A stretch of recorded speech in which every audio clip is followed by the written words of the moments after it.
രാധാകൃഷ്ണൻ രേവതി ദമ്പതികളുടെ ഒരേയൊരു മകനാണ് ഉണ്ണി. ഒരുപാട് പ്രാർത്ഥനകൾക്ക് ശേഷം ഉണ്ടായതാണവൻ.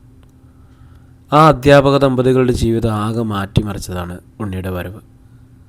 അതുവരെ നിറം മങ്ങിയിരുന്ന വീടിന് 100 വർണ്ണക്കുടങ്ങൾ വിരിയിച്ചുകൊണ്ട് ഉണ്ണി വളർന്നു. പഠിപ്പിൽ സമർത്ഥനായിട്ട് അവൻ വിളങ്ങി. നല്ലൊരു ഗായകനും ചിത്രകാരനൊക്കെ ആയതിനാൽ പഠിച്ച കലാലയങ്ങളിലൊക്കെ ആരാധകരുടെ നിരയും കൂടിയിട്ടുണ്ട്.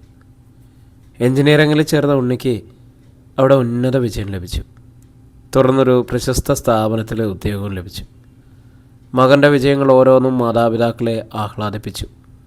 ഓരോ ദിവസവും അച്ഛനും അമ്മയ്ക്കും ഒപ്പം പകലത്തെ വിശേഷങ്ങൾ വിവരിച്ചതിന് ശേഷമാണ് മകൻ ഉറങ്ങുന്നത്.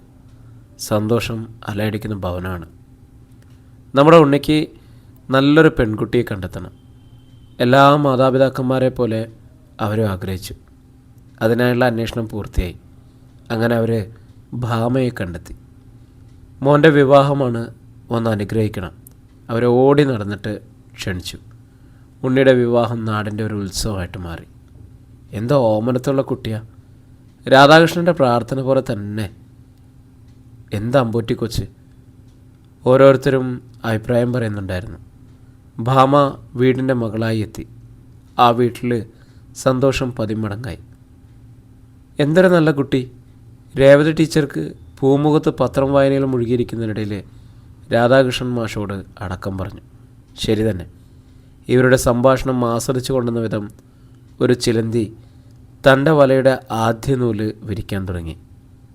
നിറയെ പൂക്കളുമായി പൂമുഖത്തേക്ക് തളം നീട്ടി ചിരിച്ചുല്ലസിച്ച് ഒരു കുടമുല്ല ചെടിയിലായിരുന്നു ചിലന്തി തൻ്റെ വീടൊരുക്കുന്നത്. വിവാഹം കഴിഞ്ഞുള്ള ആദ്യ ദിവസങ്ങളിൽ ഭാമ ഒരു പൂമ്പാറ്റയെ പോലെ വീട്ടിലാകെ പാറി നടന്നു. ഒരു ദിവസം ഉണ്ണി ജോലി കഴിഞ്ഞ് മടങ്ങി വന്നപ്പോൾ ഭാമയുടെ മുഖത്ത് പതിവ് തിളക്കം കാണുന്നില്ല. എന്തുപറ്റി ഭാമേ? പരിഭ്രമത്തോടെ ഉണ്ണി ചോദിച്ചു. ഒന്നുമില്ല ഏട്ടാ. അല്ല, എന്തോ ഉണ്ട്. അല്ല ഏട്ടാ, എല്ലാ ദിവസവും ഇത്രമാത്രം അച്ഛനും അമ്മയായിട്ട് എന്താ പറയാനുള്ളതെന്ന് ഞാൻ ചിന്തിക്കുകയായിരുന്നു. അതിനെന്താ കുഴപ്പം? എന്നോട് സംസാരിക്കാനും മിണ്ടാനും ഒന്നും ഉണ്ണിക്ക് സമയം കിട്ടുന്നേ ഇല്ലെന്നാണ് എനിക്ക് തോന്നുന്നത്. എപ്പോഴും അച്ഛനും അമ്മയും മാത്രം. പിന്നെയും അവളെ എന്തൊക്കെയോ പിറുവിറുക്കാൻ തുടങ്ങി. പിറ്റേ ദിവസം മുതൽ ഉണ്ണി അച്ഛനും അമ്മയായിട്ട് അധികം സംസാരിക്കാതെ മുറിയിലേക്ക് പോയി. ഭാമയുടെ മുഖത്ത് ഒരു വിജയസ്മിതം. ഉണ്ണിക്ക് എന്തു പറ്റി? അച്ഛൻ ചോദിച്ചു. അവനിപ്പോൾ നല്ല ജോലി തിരക്കല്ലേ? അമ്മ അത് ന്യായീകരിച്ചു. അല്ല ഏട്ടാ, എത്ര ദൂരം വണ്ടി ഓടിച്ച് വേണം വീട്ടിലെത്താൻ? നമുക്ക് ഓഫീസിനടുത്ത് ഒരു ചെറിയ ഫ്ലാറ്റ് എടുത്താലോ? ഇങ്ങനെ യാത്ര ചെയ്താൽ ചേട്ടന് നല്ല ക്ഷീണമാകും. ഇടയ്ക്ക് ഭാമ മധുരഭാഷണം കലർത്തി. ശരി തന്നെ. അപ്പോൾ അച്ഛനും അമ്മയും തനിച്ചാവുകയില്ല.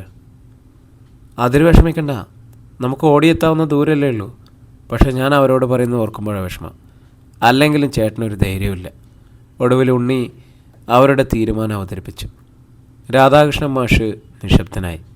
അപ്പോൾ ഉണ്ണി, അതേമേ, നിങ്ങൾ രണ്ടാളും ഇല്ലേ ഇവിടെ? അപ്പോൾ കുടമല്ലിയിലെ ചിലന്തിയുടെ വീട് പണി പൂർത്തിയായി. അതിൽ 2 പറവകൾ കുടുങ്ങിയിരിക്കുന്നു. ആ അച്ഛനും അമ്മയിൽ നിന്നും ഉണ്ണിയും കൊണ്ട് വേഗം അകന്നു മാറാനുള്ള ശ്രമത്തിലായിരുന്നു അപ്പോഴും ഭാമ. അതേറെക്കുറെ വിജയിച്ച സന്തോഷഭാവമായിരുന്നു മുഖത്ത്.